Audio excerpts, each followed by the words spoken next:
ሰላም ውዶችዬ እንዴት ናችሁ? አላችሁልኝ? እኔ ያለሁላችሁ ይሁላችሁ። እንግዲህ ትምህርት ከተጀመረ ሁለተኛ ቀን ሆኖታል። አዩቤን ታክሲ አድርጌለታለሁ። አንዳንድ ጊዜ እኔ ራሴ ሄጄ አመጣዋለሁ። አብዛኛውን ጊዜ ግን ታክሲ ይወስደዋል፣ ይመልስልኛል ማለት ነው ውዶችዬ። ባለፈው እንትን ላይ እኔ ነበርኩኝ የማደርሰው ማለት ነው።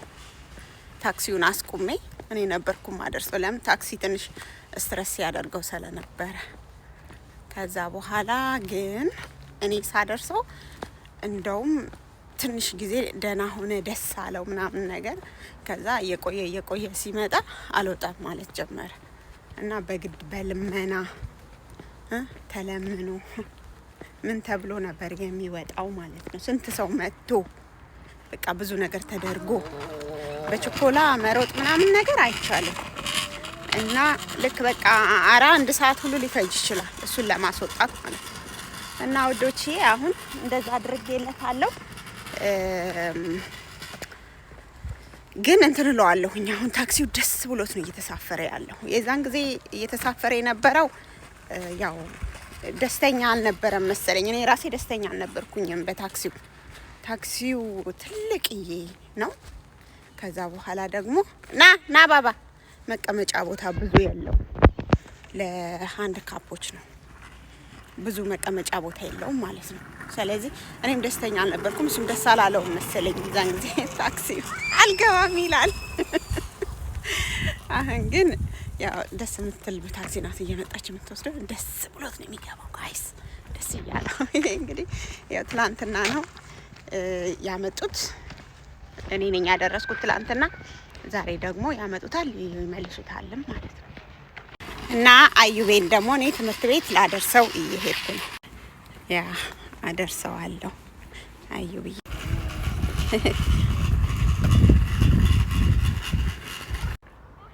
መንገድ ሌላ ቦታ እያየ ሄደ። ክርብት አለ ብታዩ፣ ክርብት እና እንዳነሳው ፈለገ። አላነሳህም ስለው ያው ለራሱ ኦይ አመመኝ እና እንደዛ ነው እላችኋለሁ። ይኸውላችሁ እኔም ትምህርት ጀምሬያለሁ። አሁን እንደ በፊቱ እንደ ሰመር ውስጥ በጣም ነበር ስሰራ የነበረው፣ በጣም ማለት ነው። አሁን እንደ ሰመሩ ብዙ አልሰራም። ትምህርትም ሰላም እየተማርኩ ስለሆነ ስራም እሰራለሁ። አሁን ለምሳሌ ነገ እሰራለሁ፣ አርብ እሰራለሁ። ዛሬ ትምህርት ነው ያለኝ። ከዛ ትላንትናም ትምህርት ነበረኝ። ከዛ እንዲህ እያደረኩኝ ስራዬንም ትምህርቴንም አንድ ላይ አካሂዳለሁኝ ማለት ነው ውዶቼ። ሁለት ትምህርት ነው፣ አንዱን በዲስታንስ አንዱን ቦታ ጋር እየሄድኩ ነው የምማረው ማለት ነው። የባለፈው ሲሚስተርን ጨርሻለሁ አልሐምዱሊላህ። የምጨርስም አልመሰለኝም ነበረ፣ ፈተና መወድቅ መስሎኝ ነበረ ምናምን ነገር እና 3 እንትኖች ሰብጀክቶች ነበረ እየተማርኩኝ የነበርኩት። ከዛ አልኳቸው ልጆች አሉ። ከዛ በኋላ ደግሞ 3 ሰብጀክት አንድ ላይ መማር ማለት በጣም ከባድ ሆነብኝ ለኔ። በቃ እንዳለ ሁሉንም አላልፍም ነበረ በነገራችን ላይ በጊዜ ቆርጬ ባላቆም ኖሮ አንዱን። ከዛ ዴናትና አልኩኝና እኔ ላብድ ደረስኩኝ። በቃ አንዳንድ ጊዜ ቁጭልና ምንድነው ማረገው ሳላጠና ዝም ብዬ ቁጭ ብዬ ያልፍብኛል። እንዴ እዚህ ላይ ማለት ነው የጥርስ ክሬም ጥርሴን ስፍቅ ህፃን ልጅ ሆንኩ እንደናንተ እንዴት አላየሁትም ደግሞ የሚደንቀው የሚገርመው። እና እንደዚህ ላለው እዚህ ጋር አለ አላያችሁትማ። በጊዜ ባልወሰን፣ በእርግጥ በጊዜ አልወሰንኩም። 1 ወር ከምናምን ለናሽናል ፈተና 1 ወር ምናምን ሲቀረው ነው የወሰንኩትና አንዱን ያቆምኩት። እና አንዱ ላይ አንደኛውን ጨርሼ ነበረ፣ ዲስታንስ ነበር ስማር የነበረው፣ 2 ነበር የቀረኝ። ሶ አንዱ ላይ ብቻ ፎከስ አደረኩኝ ማለት ነው ውዶቼ። እና አንዱ ላይ ብቻ ፎከስ አድርጌ የክላስ ውስጥ ፈተና እንዳለ አላለፍኩም ነበር። ሂሳብ ደግሞ በጣም ጊዜ ይፈልጋል፣ ፎከስ ይፈልጋል። እኔ ፎከስ ማድረግም አልቻልኩኝም። ከዛ ደግሞ ጊዜም አጣሁኝ። እቤት ስገባ ልጆቹን ይዤ ነው የምሄደው። ከዛ በኋላ ሌላኛውን ትምህርት አጠናለሁ። ይሄኛው አንዳንድ ጊዜ ሁለቱንም ሳላጠና ቁጭ ብዬ ጊዜው ያልፍብኛል ማለት ነው። ከዛ ደግሞ ልጆቹ አሉ። በቃ አላላ አብሶ ማታ ማታ ምናምን ነገር ላጥና ቆይ እስቲ ቁጭ ልበል ብዬ ስል ለካ ቀኑን እንዳለ ንክር ብዬ ድክም ብሎኝ ስለምውል ልክ ማታ ቁጭ ብዬ ልጆቹ ሲተኙ ላጥና ብዬ ስል በቃ ራሴ መቆጣጠር አልችልም። ኃይለኛ እንቅልፍ ይመጣብኛል። በቃ እንደሚያወላግድ ማለት ነው። እንደሚያወላግድ በቃ ራሴ መቆጣጠር አልችልም። በዛው አደርግና ለጥላለሁኝ። በቃ ደቂቃ ማንበብ አልችልም ነበር እና በዛ የተነሳ ነበረ አንድ ወር ከ15 ቀን ምናምን ነገር ሲቀረው አንዱን ትምህርት አቆምኩኝ። አንዱ ላይ ብቻ ሂሳብ ላይ ብቻ ትኩረት አደረግኩኝ። ሂሳብን አልኩ ስሰራው አልፋለሁ ብዬ አላሰብኩም ናሽናል ፈተናውን እና በቃ ዝም ብዬ ብቻ ግን ተስፋ አልቆረጥኩኝም ነበረ። ከዛ በቃ መጽሐፉን እንዳለ እንደ አዲስ ገና መገልበጥ ጀመርኩ ማለት ነው። እንደ አዲስ ቁጭ ብዬ ደግሜ መስራት። ከዛ በኋላ ናሽናል ፈተናዎች ድሮ የተፈተኑትን እሱን ደግሜ ለመስራት መሞከር። ውዶች ሰው ነው ያየሁት። ምንድን ነው ከዚህ ልጥፋ? እናቴ ድመት ነው ነብር ነው? ሄድ ከዚህ ግብዳ ድመት አየሁኝ። ነብርም ሊሆን ይችላል።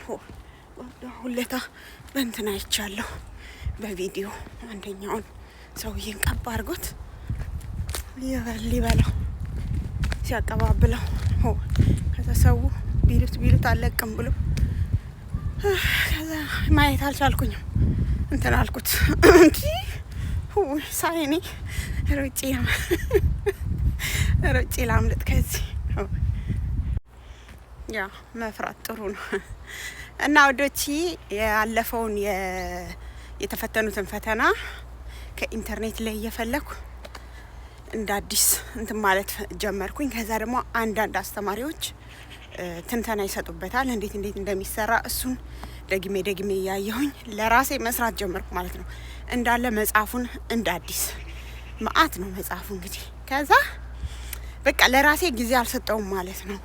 ያችን አንድ ወሯን ቸከልኩኝ ግን አልፋለሁ ብዬ አላሰብኩም። ያው የራሴን ጥረትን እንትን ልበል ብዬ ነው እንጂ። ከዛ አልኳችሁ ፈተና ስንፈተን በቃ ስላችሁ በራስ መተማመንም ስላልነበረኝ እንዳለ ፈተናዎቹን ትምህርት ቤት ውስጥ የተፈተናቸውን ስለወደኩ ስላላለፍኩ አሁንም አልፋለሁ ብዬ አላሰብኩም ነበረ። ከዛ በቃ እንደዚህ ይሆናል እያልኩ ነው የሰራሁት። እርግጠኛ ሆኜ ራሱ አልሰራሁም። በቃ ፈተናው እስኪመጣ ድረስ እርግጠኛ አልነበርኩም ማለፌን። እርግጠኛ ሆኜ አይደለም የሰራሁት ማለት ነው። ለምን በራስ መተማመን ለካ ሳይኖራችሁ ሲቀር የምትችሉትን ነገር ራሱ ይሄ ልክ አይደለም ነው የምትሉት ጋይስ። ከዛ ፈተናው ሲመጣ አረመችው አስተማሪዋ። ናሽናል ፈተና ሲባል ልክ እንደ ኢትዮጵያ የዚህ ሀገርን እንዳለ የሚፈተኑትን ፈተና ነው የምንፈተነው ማለት ነው። እና እሱን ያው እሷ እስክታረም ድረስ ብዙ ጊዜ ትንሽ ጊዜ ፈጀ። ከዛ በኋላ ካረመችው በኋላ በየአንዳንድ ነበረ በቪዲዮ እያናገረችን እንትናችንን ልትነግረን የፈለገችው። ከዛ በኋላ አልኳችሁ ይዛለታ በቃ እኔ አልፋለሁ ብዬ አላሰብኩኝም። ስለዚህ ያው የምትለውን ነገር ልቤ አልኳችሁ ሊወጣ ዳምባ እወድቃለሁ ብዬ ለራሴ ነግሬያለሁ። ግን ለምን እንደዛ እንደደነገጥኩ አላውቅም። ከዛ አልፈሻል ይሄን ሀል ያመጣሽው ስትለኝ አላመንኩም። በቃ እኔ ያልኩት እኔ አለፍኩኝ ይሄን ሀል አመጣው። ኦ ማይ ጋድ በቃ የሆነ የማይታመን ነገር ነው የሆነብኝ ማለት ነው። እና በጣም አጥንተሻል ማለት ነው። ይሄንን እኔ ነግሬያታለሁ። ማጥናትም አልቻልኩኝም።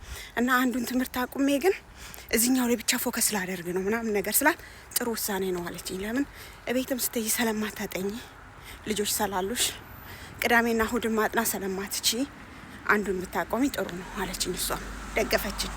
እና ይኸውላችሁ የእውነት ነው የምላችሁ ያው አለፍኩኝ። በጣም ነበር ደስ ያለኝ። ብታዩ የክላስ ፈተናውን እየነቀነቁ ሲያልፉ የነበሩ ሰዎች ናሽናል ፈተናው ላይ እንዳሉ ወድቀዋል። እውነት የኔ ብቃት ሳይሆን በቃ ፈጣሪ ነው የረዳኝ እላችኋለሁ ውዶቼ። እጄን አሳመመኝ ይሄ ነገር እንደዚህ ማየስ እና እንደዛ ነው እምላችሁ። እና አንዳንድ ጊዜ ተስፋ መቁረጥ ጥሩ አይደለም ማለት ነው። መቸከል፣ ደግማችሁ ደጋግማችሁ መሞከር፣ አልችለውም ያላችሁትን ነገርን በጣም ደግማችሁ ካደረጋችሁት ትችሉታላችሁ። ከምር ነው የምላችሁ። ኦ ማይ ጋድ እኔ በቃ በጣም ነበር ደስ ያለኝ አልፈሻ ስትለኝ። ኦ ማይ ጋድ ምን ልበላችሁ፣ ዓለምን በእጄ የጨበጥኩ ነገር ነበር የተሰማኝ። አንድ ነገር ላይ ተስፋ መቁረጥ ጥሩ አይደለም። ይሄንን የተማርኩት በነገራችን ላይ በቃ እኔ በጣም ተስፋ ቆርጬ ነበረ። ፈተናውን እየሰራሁት ራሱ በራሴ እርግጠኛ አልነበርኩኝም። ይኸውላችሁ እርግጠኛ አልነበርኩም። እንደሰራሁት ሃይምሮዬ አያቅም ነበረ ማለት ነው። በቃ ባቦ ሰጥ ነበረ ስሰራ፣ እንደዚህ ነው እንደዛ ነው እያልኩ ነበረ ስሰራ የነበረው እንጂ 100% እንደዚህ ነው ብዬ አልሰራውም ነበር። ለምን ብትሉ በራስ መተማመኔ ጠፍቶ ስለነበረ ወይም ደግሞ አልፋለሁ ብዬ ስላላሰብኩኝ፣ እንደዛውም ብዙ እንዳሉ ፈተናዎችን ትምህርት ቤት ውስጥ የተፈተንኳቸው ፈተናዎችን እንዳሉ ስለወደኩኝ ለዛ ነበረ ማለት ነው እንደዛ እንትን ያልኩትኝ።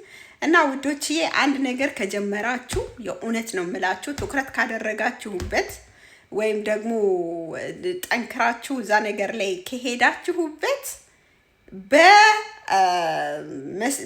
በ21ኛው ሰዓትም ቢሆን በስተመጨረሻም ቢሆን ታሳኩታላችሁ።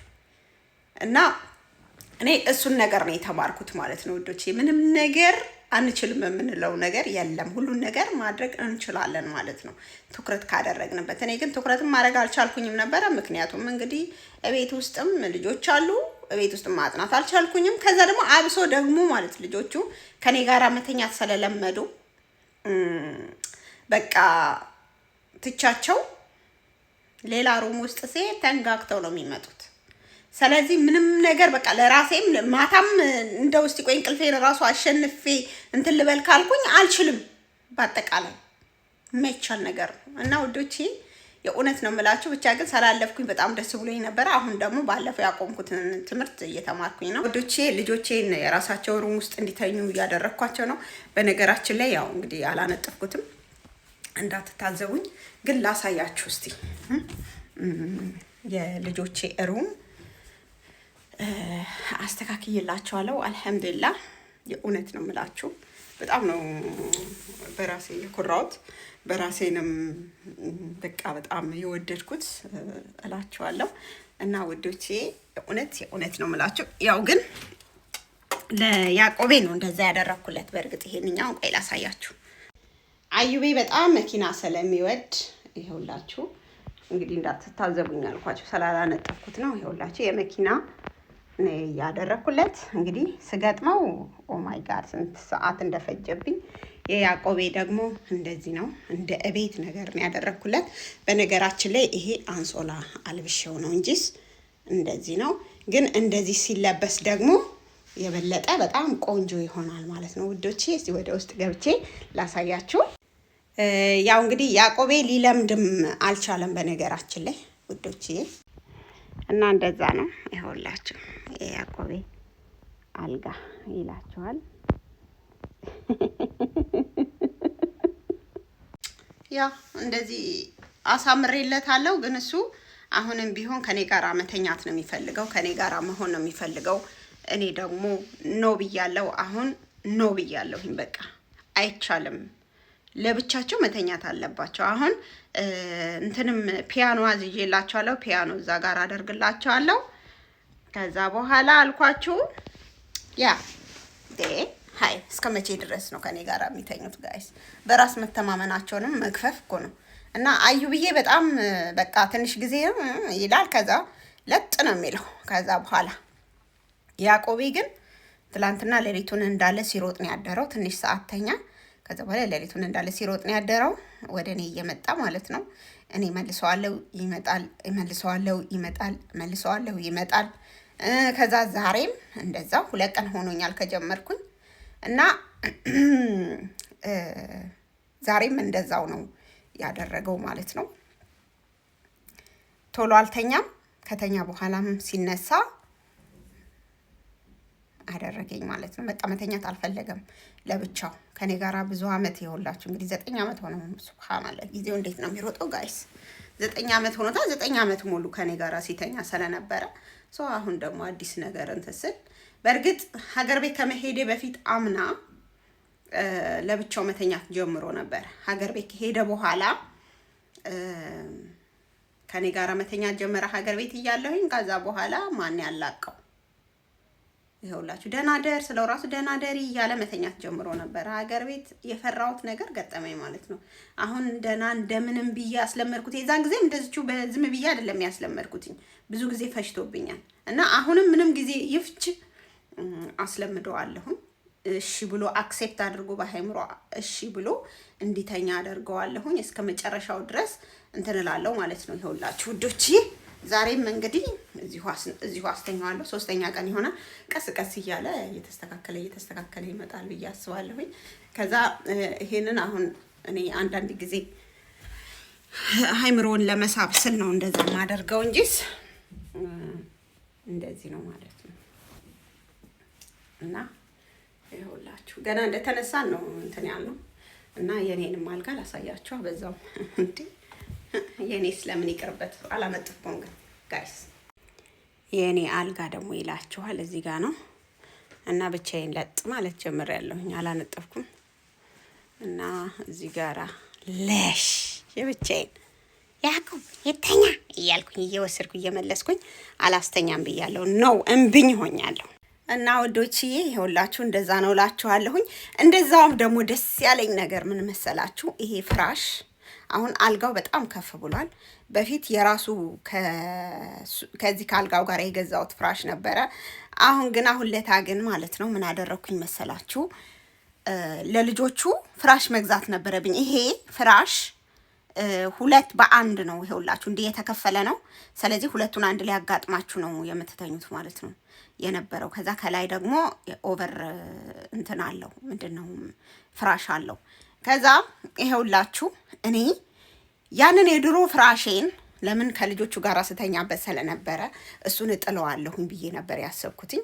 ለልጆቹ ደግሞ አዲስ ፍራሽ እገዛለሁ። እንደውም ሃይምሮ ውስጥ አልመጣልኝም የዚህ አልጋ 2 መሆኑን ለያዕቆብና ለአዩብ አልጋ እንደሚገጥም አላወኩም ነበረ። ከዛ በኋላ ላችኋለሁኝ ቁጭ ብዬ እንደው አሁን ይሄን የሚያክል ፍራሽ ማንም ይጥልልኝ?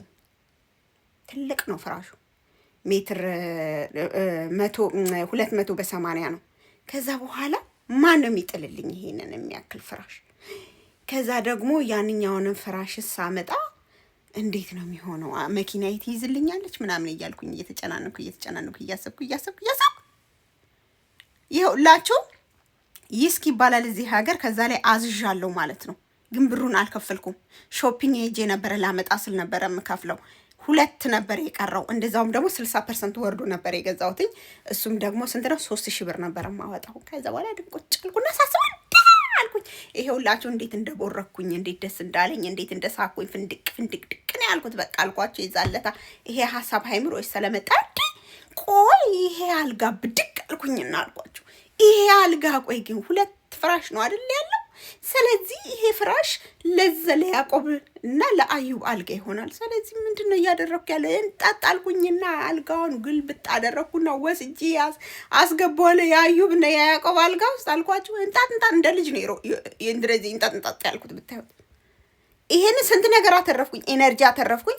ይሄንን ትልቅ የፍራሽ ማን ይጥልልኛል ብዬ ማስበውን እሱን አተረፍኩኝ፣ ብሬን አተረፍኩኝ። ከዛ በኋላ ሄጄ ደግሞ ሰዓቴንም አተረፍኩ ማለት ነው ይዛለታ።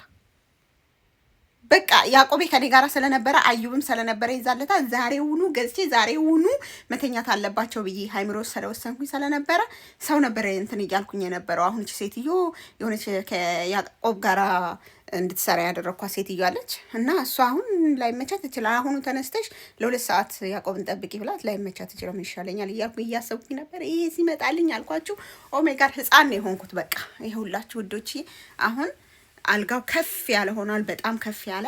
ከዛ ይኸውላችሁ እዚህ ጋር እንደዚህ ግሬን እዛ አድርጌ ለጥ ነው የምለውላችኋለሁ። አሁን አልሐምዱሊላህ እንዴ ልጆቼ ደግሞ ይለምዱልኛል። ብቻዬን መተኛት አማረኝ እኮ ጉድ እኮ ነው። ቻው፣ እሺ ደህና ሁኑልኝ።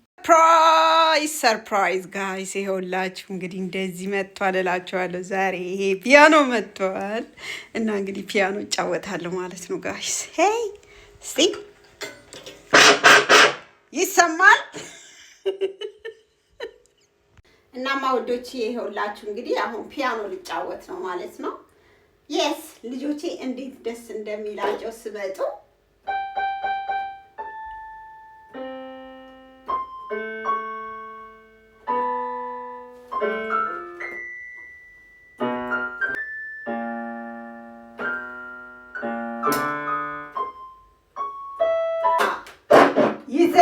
ይዘለል ወይስ በኔ እብደት ቀን ነው ዛሬ? ሄይ ጋይስ፣ ሄይ እየዘለላችሁ እንዳትሉኝና ውዶቼ፣ ለማንኛውም ይኸውላችሁ እንግዲህ ልጆቼ እንደሚደሰቱበት ተስፋ አደርጋለሁ። ይሄንን ነገር ቁጭ ብለው ሌላ ነገር ከሚያደርጉ ቁጭ ብለው ይሄንን ዝም ብለው ራሱ ይደብድቡት፣ ዝም ብለው ይደብድቡት።